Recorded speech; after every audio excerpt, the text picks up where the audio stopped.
자, 오늘은 삼손 이야기를 통해서 하나님께서 어떠한 말씀을 우리에게 주시는지 깨닫는 시간이 되기를 소망합니다. 오늘 사사기 14장 1절에서 3절까지의 말씀은 삼손의 가정을 소개하고 있고, 그리고 결혼할 나이 정도의 나이에 해당되는 삼손이 어느 날 딥나에 내려가는 일이 있었습니다. 그 딥나는 블레셋 지역의 영토인데, 블레셋 사람의 딸들 중에 한 여자를 보고 좋아하는 마음이 생겼던 것 같아요. 자기 부모에게 뭐라고 얘기하기 시작하냐면, 내가 딥나에서 블레셋 사람의 딸들 중에서 한 여자를 보았사오니 이제 그를 맞이하여 내 아내로 삼게 하소서. 이 이야기를 부모가 들었을 때 기가 찼을 거예요. 억장이 무너지는 경험을 하고 있는 것입니다. 왜 하필이면 블레셋 사람의 딸이냐 이거예요. 저희 세 아들은 지금 결혼할 나이가 아니기 때문에 이런 걱정은 안 하지만, 결혼할 그러한 나이에 찬 자녀를 둔 여러분의 가정에는 분명히 이러한 고민이 있을 것입니다. 부모의 마음에 안 드는 거예요. 왜 내 아들이, 왜 내 딸이 저런 친구를 좋아하는지 이해할 수 없는 그러한 어려움 가운데 있는 부모님들이 계실 것입니다. 삼손의 부모님도 이와 같았어요. 특별히 하나님을 믿지 않는 민족의 딸이었기 때문에 더더욱 그러했습니다. 이해할 수 없는 거예요. 어찌 여자가 없어서, 내 백성 중에서 어찌 여자가 없어서 네가 할례받지 아니하는 블레셋 사람에 가서 아내를 맞이하느냐. 이거는 큰 목소리로 화를 내면서 부모가 얘기할 수 있는 문제입니다. 그러니까 말하자면 우리들 가운데서도 만약에, 아니 예수는 적어도 믿는 가정이어야지, 부모님 중에 집사님이나 권사님이나 장로님이나 이렇게 믿음의 가정이어야지, 네가 어찌 믿지 아니하는 가정에 그렇게 한 여인을, 또 남자를 사랑할 수 있느냐.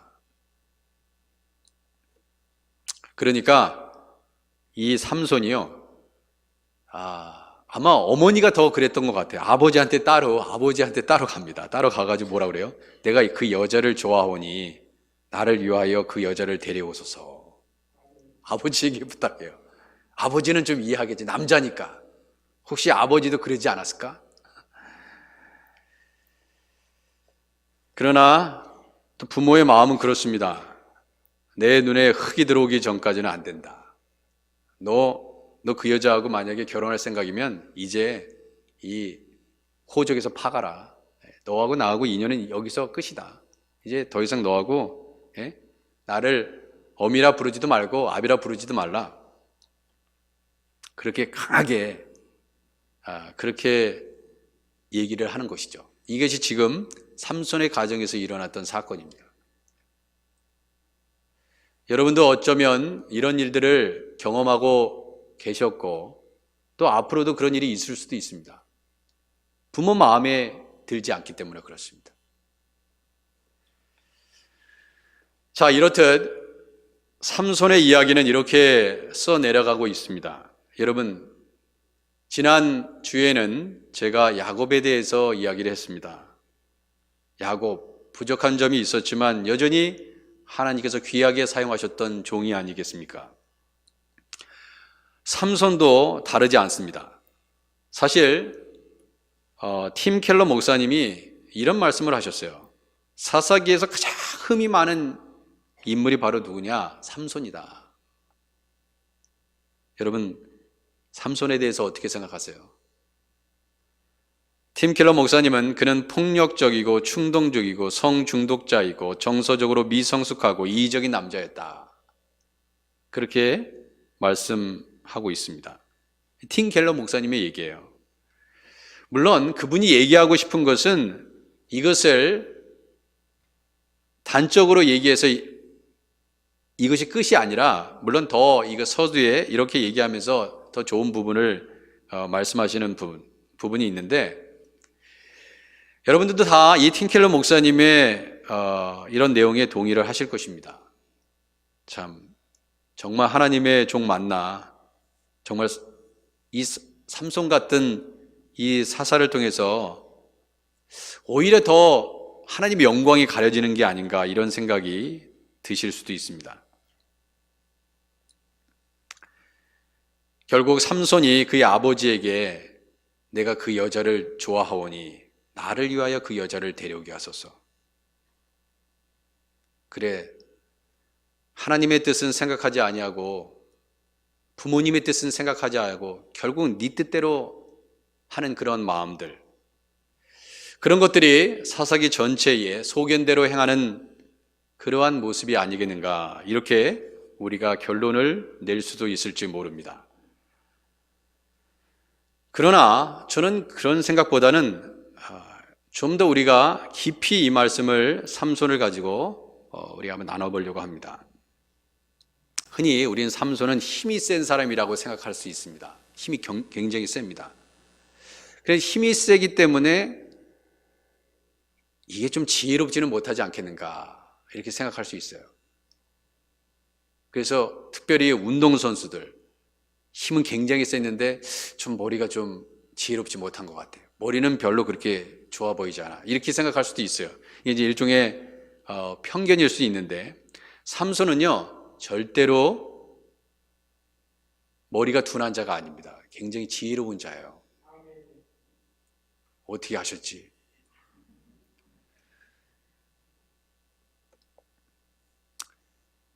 힘이 셌기 때문에 머리가 좀 떨어지는 사람이 절대로 아닙니다.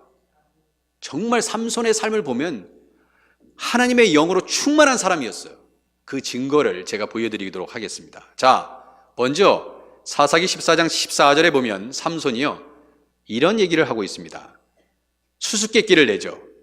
먹는 자에게서 먹는 것이 나오고 강한 자에게서 단 것이 나왔느니라. 자, 수수께끼를 한번 풀어봐. 여러분, 이 수수께끼 답을 알고 계세요? 사사기 열심히 읽으셨습니까? 먹는 자에게 먹는 것이 나옵니다. 강한 자에게 단 것이 나왔느니라. 결국 먹는 자는 뭐냐면 강한 자입니다. 먹는 것이 나왔다고 그랬어요. 그러면 그 사자에게서 뭐가 나온 거예요? 단 것이 나왔어요. 그게 뭐예요? 꿀입니다. 근데 이 수수께끼를 낸 그 정황을 보면 사사기 14장 8절에 삼손이 길을 가다가 사자의 죽음을 보고 사자의 몸에 벌떼와 꿀이 있는 것을 발견합니다. 그것을 보고 문제를 냈던 것이죠.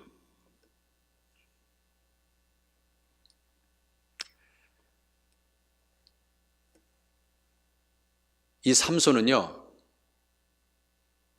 히브리서 11장 31절 이하 32절을 보면은요 분명히 믿음의 사람이라고 그렇게 기록하고 있습니다. 내가 무슨 말을 더하리요? 기드론, 바락, 삼손, 입다, 다윗과 사무엘과 선지자들의 일을 말하려면 내게 시간이 부족하리로다. 자, 그렇습니다. 심지어 다윗과 사무엘, 기드온과 같은 훌륭한 믿음의 사람들과 한 테이블에 앉아 있는 거예요. 삼손이. 왜 그랬을까? 그런데 이 삼손은요 사실 하나님께 쓰임받은 일들을 보면 절대로 다른 믿음의 사람들과 비교했을 때 절대로 떨어지지 않는 사람이었습니다. 자, 그의 출생의 비밀을 한번 더듬어 찾아가 보기로 합니다. 삼손은 어떻게 세상 가운데 태어났습니까? 어떻게 소라 땅에 단 지파의 가족 중에 마노아라는 이름하는 자가 있더라. 그의 아내가 임신하지 못함으로 출산하지 못하더니 그랬어요. 마노아의 아내가 어떠한 이름을 갖고 있는지 사사기는 기록하고 있지 않습니다.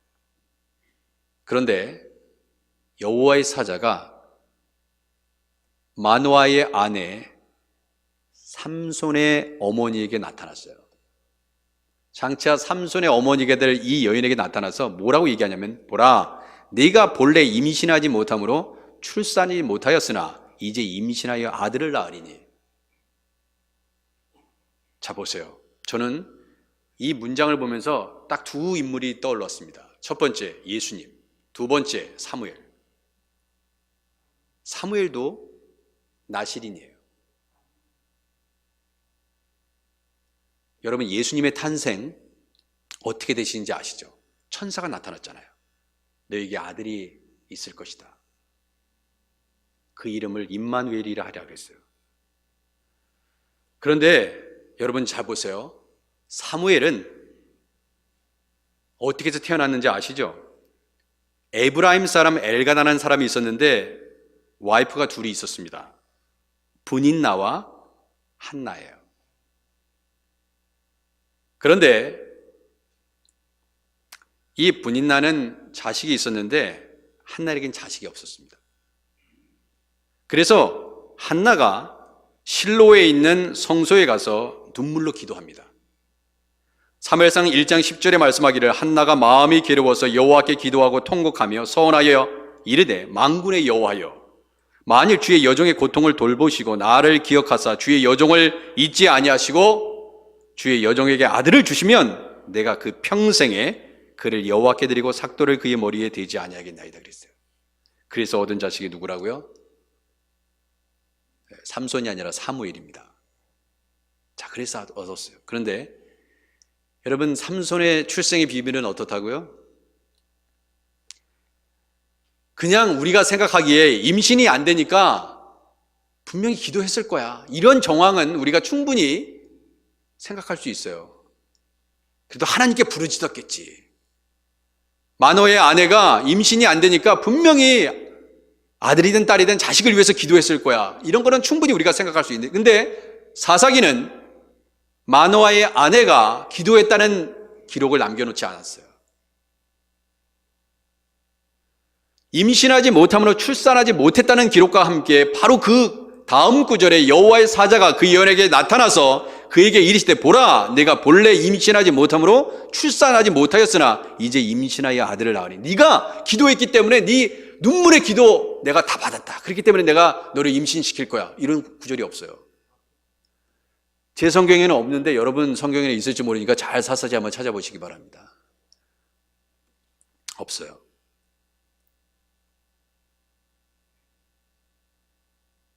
바로 여호와 하나님의 사자가 나타나서 그 여인에게 말하는 것입니다. 이제 네가 아들을 낳게 될 거야.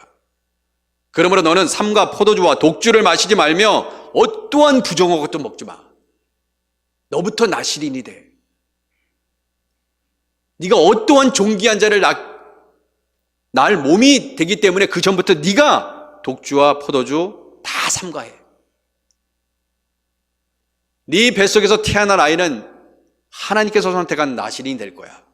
일방적으로 하나님께서 보라, 내가 임신하여 아들을 낳으리니 그의 머리에 삭도를 재지 말라. 이 아이는 태에서부터 나음으로부터 하나님께 바쳐진 나실인이 됨이라. 여러분, 나사렛이 어떤 기운이 있어요? 나사렛, 어원이 같아요. 구별된 자입니다.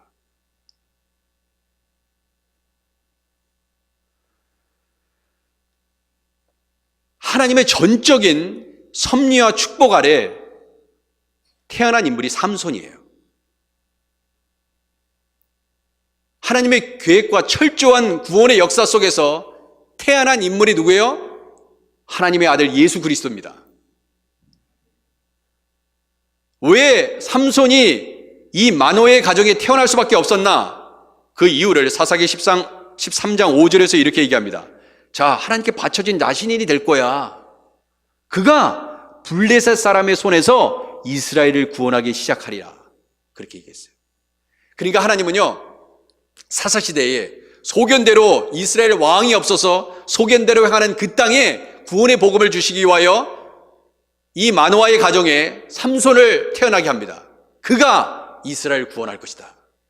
이게 다 구약 성경에 나와 있는 예표예요. 장차 오실 예수님의 예표로 쓰임받은 인물이 삼손입니다. 삼손을 우습게 보면 절대 안 돼요. 그저 힘이 세가지고 힘이 넘쳐가지고 바람이나 피는 그런 사람으로 생각하면 절대로 안 됩니다. 나기 전부터 나신으로 부름받은 자였습니다. 태어날 때부터 죽는 날까지 하나님께 바쳐진 나실인이 될 것이라고 얘기했어요. 여러분, 나실인의 서원은 자기가 자발적으로 하는 서원이에요, 원래. 그래서 최소 나실인 서약을 하면 30일 동안 독주와 포도주를 금하고 부정한 것을 만지지 않고 하면 30일 동안 나실인의 삶을 살 수 있습니다. 그 이후에는 해방될 수 있어요. 그런데 이 삼손은 어떤 인물이라고? 태에서부터 그 죽는 날까지 하나님께 바쳐진 나실인이에요.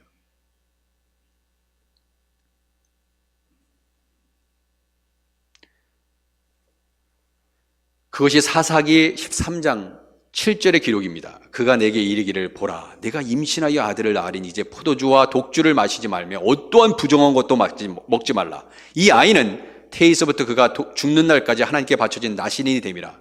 분명히 그렇게 얘기했어요. 누가? 하나님의 사자가. 사무엘하고 달라요. 사무엘은 한나의 눈물의 기도 때문에 태어난 것입니다. 그러나 삼손은 전적으로 이스라엘 구원을 위해서 하나님께서 이미 택해 주셨어요.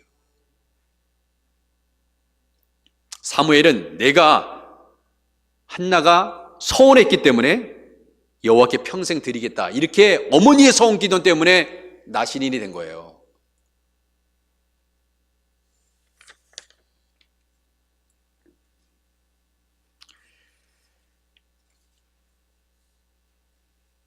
그런데 우리는 사사기 14장 3절 오늘 본문에 있는 내용에만, 그냥 그 내용에만 국한적으로 이해하면 어려움이 있는데, 사사기 14장 4절로 들어가면 삼손이 어떠한 존재인지를 실감하게 됩니다. 그 말씀이 뭐냐면, 제가 읽어드릴게요. 그때에 블레셋 사람이 이스라엘을 다스린 까닭에 삼손이 틈을 타서 블레셋 사람을 치려함이었으나 그의 부모는 이 일이 여호와께로부터 나온 것인 줄을 알지 못하였더라. 할례받지 아니한 블레셋 사람에 가서 아내를 맞이하려 했던 이유가 뭐라고요? 전적인 하나님의 뜻이었다는 거예요. 근데 인간적인 눈으로, 인본주의로 살아갔던 그 부모의 눈에는, 그 부모의 영적인 눈의 한계는 바로 여기에 머물렀던 거예요. 분명히 생각하는 것은 맞았어요. 언약 백성이 아닌, 하나님의 백성이 아닌 할례받지 않은 민족과 결혼한다는 것은 있을 수 없어. 내 아들이 그러한 존재와 결혼한다는 것은 말이 안 되는 거야. 이거는 맞는 얘기예요. 여러분, 하나님께서 이 언약 백성이 되는 거 있잖아요. 똑같습니다. 예수 믿지 않는 가정과 내 자녀가 결혼하는 거하고 그 당시에 언약 백성이 아닌 이방신, 다곤신을 섬기는 블레셋 사람의 민족의 딸과 결혼시키는 거고 다르지 않습니다.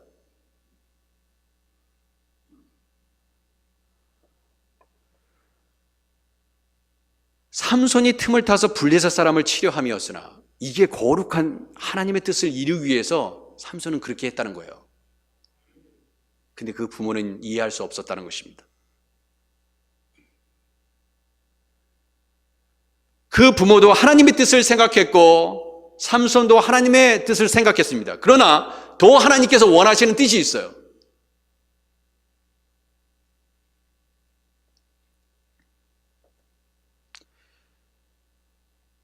그 부모가 이 일이 여호와께로부터 나온 것인 줄을 알지 못하였더라. 하나님은요, 전적으로 삼손을 잡아 쓰고 계시는 거예요. 왜? 그렇게 하나님이 의도하셨고 마노의 가정에 태어나게 하셨기 때문에.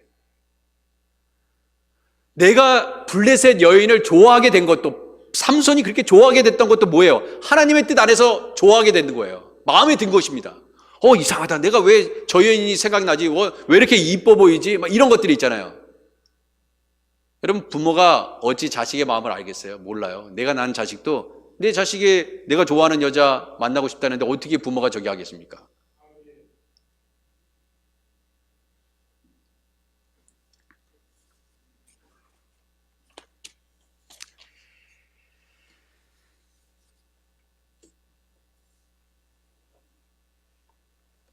베아비브 베이모 로야드 우카메 아두나이.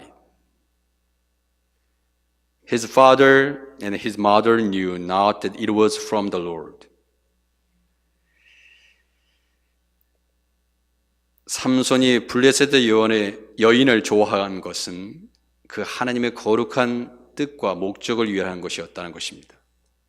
자, 보세요.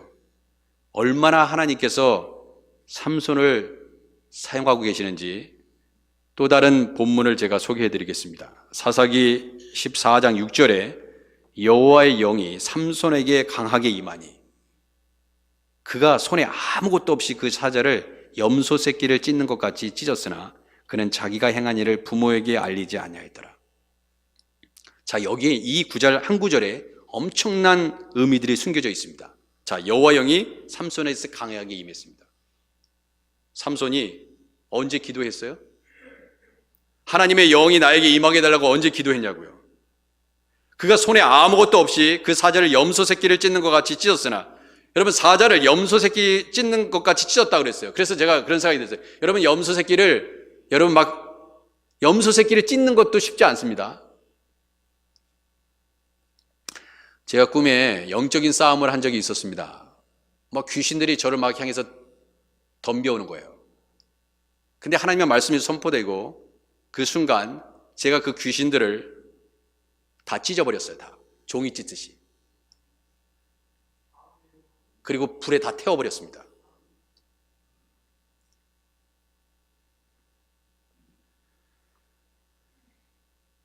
여러분, 사자가 덤비는데 그것을 염소 새끼처럼 찢는다.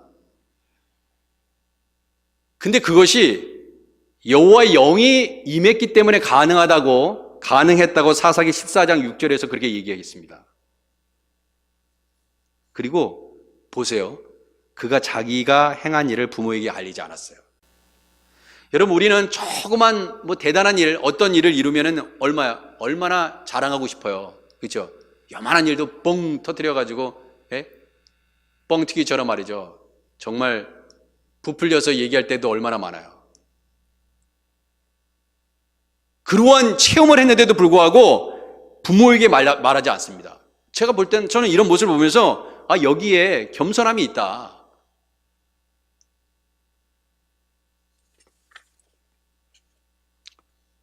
삼손에 대해서 우리가 어떠한 판단, 오해 충분히 있을 수 있습니다.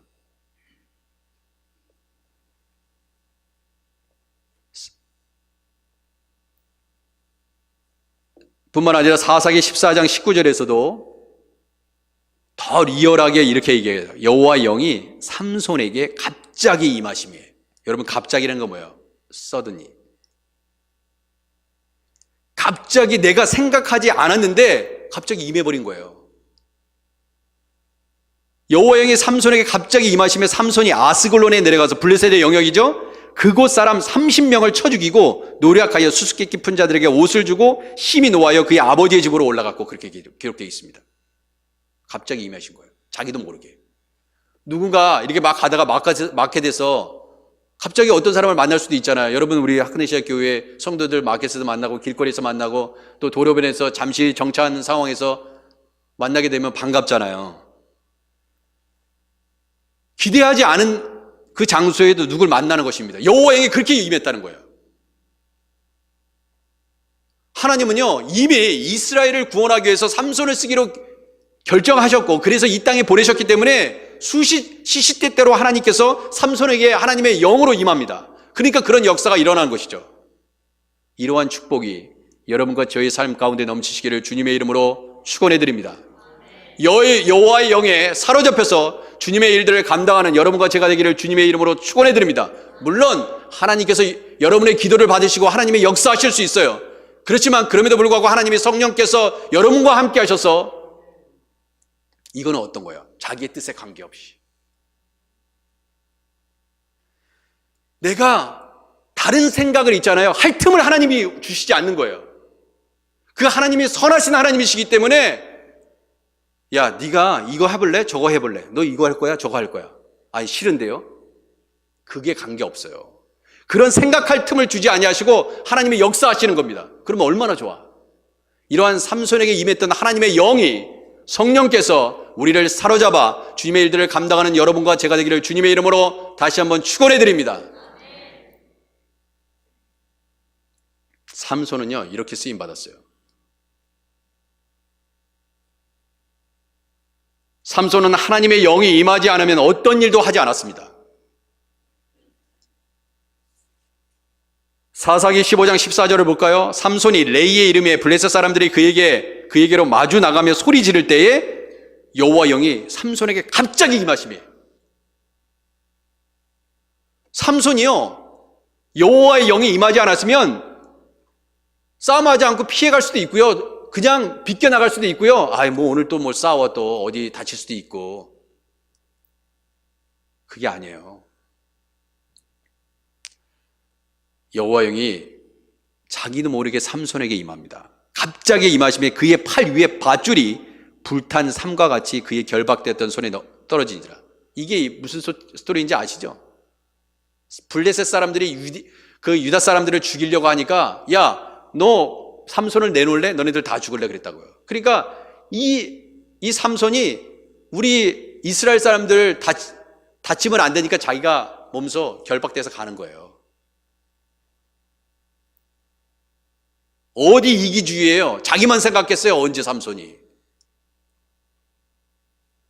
팀켈러 목사님 만나면 얘기해 주시기 바랍니다. 자기만 생각한 사람 아니에요.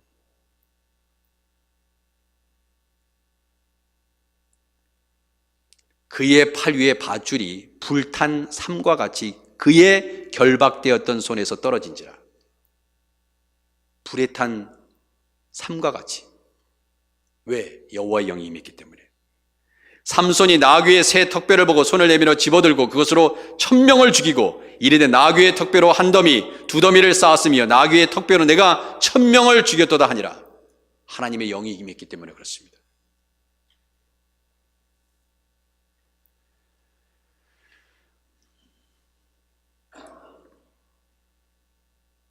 그러니까 하나님 앞에 정신없이 있잖아요.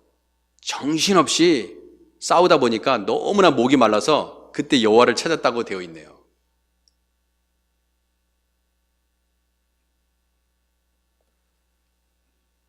자기도 모르게 하나님께서 그를 사용하시는 겁니다. 그리고 정말로 정당하게 정직하게 살려고 노력했던 삼손의 모습. 사사기 15장 3절에 이런 말씀이 있습니다. 삼손이 그들에게 이르되 이번은 내가 블레셋 사람들을 해할지라도 그들에게 대하여 내게 허물이 없을 것이니라. 이게 뭐예요? 나의 허물이 없을 것이다. 내가 잘못한 것이 없어. 하나님의 뜻에 비추어 봐서 내가 하는 일이 하나님을 거스리는 일이 아니야. 이런 것을 생각했다는 거예요. 그냥 힘 좋아가지고 있잖아요. 먼저 주먹이 나가고 발이 나갔던 게 아니에요. 생각하고 충분히 생각하고 일들을 이뤄갔던 삼손의 모습. 여러분 운동 경기에서 성공하는 사람 있잖아요. 힘만 세다고 되는 게 아니죠. 머리도 되게 좋아야 돼요. 운동선수로 성공하려면.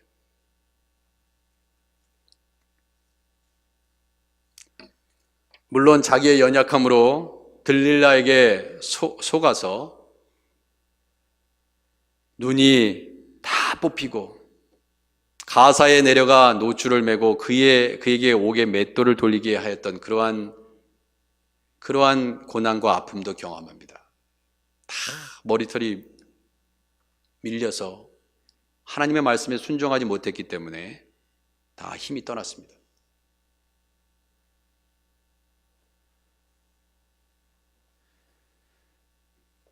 그러나 하나님은 여전히 두 눈이 다 뽑힌 그 삼손을 하나님은 버리지 않으셨어요. 여러분들이 두 눈과 두 귀와 두 발과 두 팔을 다 잃어버릴지라도 하나님은 만약 여러분들을 버리지 않으면 여러분 결코 실패한 인생이 아닙니다.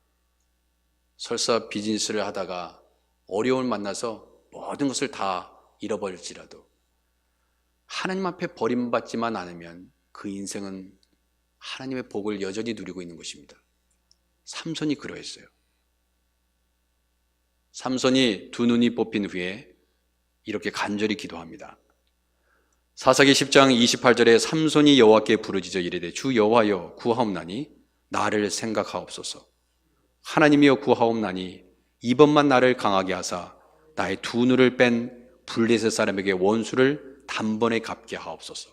여러분 이 기도도 우리는 삼손을 오해하면 이렇게 기도해요. 야 이거 끝까지 인간적으로 인본주의를 기도하네.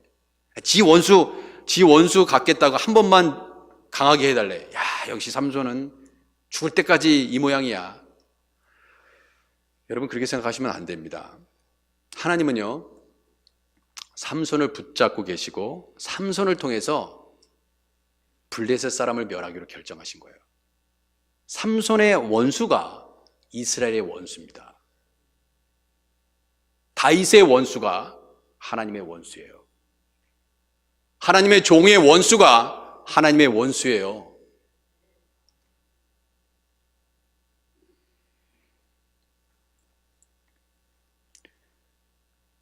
우리는 끊임없이 하나님의 말씀에 대한 또 사람에 대한 판단과 오해를 할 때가 참 많습니다. 삼손도 우리가 잘못 오해하면 힘만 세고 폭력적이고 성도착증에 빠져 있고 인간적이고 이기적이고 고린도전서 4장 5절은 이 삼손의 이야기에 담겨있는 그러한 메시지를 충분히 드러낼 수 있는 바울을 통해서 주시는 하나님의 말씀을 이렇게 기록하고 있습니다. 고린도서 4장 5절의 말씀입니다.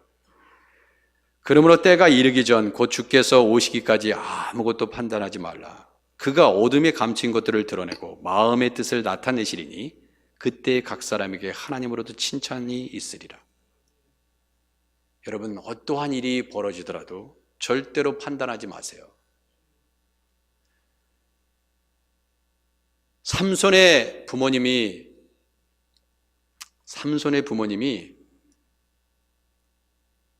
삼손을 통해서 하나님께서 이루시고 계시는 것을 이해하지 못했습니다.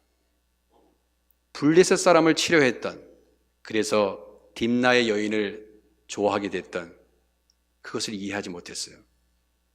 그의 부모가 이 일이 여호와께로부터 나온 것을 알지 못했다고 분명히 기록하고 있습니다. 여러분과 제가 알지 못하는 일들이 있습니다.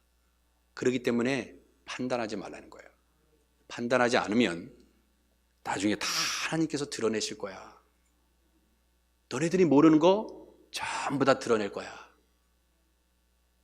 네가 생각하는 거, 네가 옳다고 믿어왔던 거 다 드러내게 된다. 기다려라. 그러면 하나님께서 너를 칭찬해 주실 거예요. 아무것도 판단하지 않고 기다려라. 그러면 내가 다 보여줄 거야. 뭐가 하나님의 뜻인지. 그러면 바울은 뭐라고 얘기하자요? 각 사람에게 하나님으로부터 칭찬은 있으리라. 그렇게 한 사람들이 칭찬받게 될 거라는 거예요. 여러분 하나님의 칭찬을 기대하세요. 기대하시면 아멘 하시기 바랍니다. 결국 중요한 것은 하나님으로부터 칭찬받는 것입니다. 교회를 섬기는 것도 부모된 역할을 하는 것도 이웃을 복되게 하는 삶 또한 그렇습니다. 남을 판단함으로 사람을 아프게 하지 마시고 칭찬하며 결국 주님의 칭찬을 받는 여러분과 제가 되기를 주님의 이름으로 축원해 드립니다. 기도하겠습니다.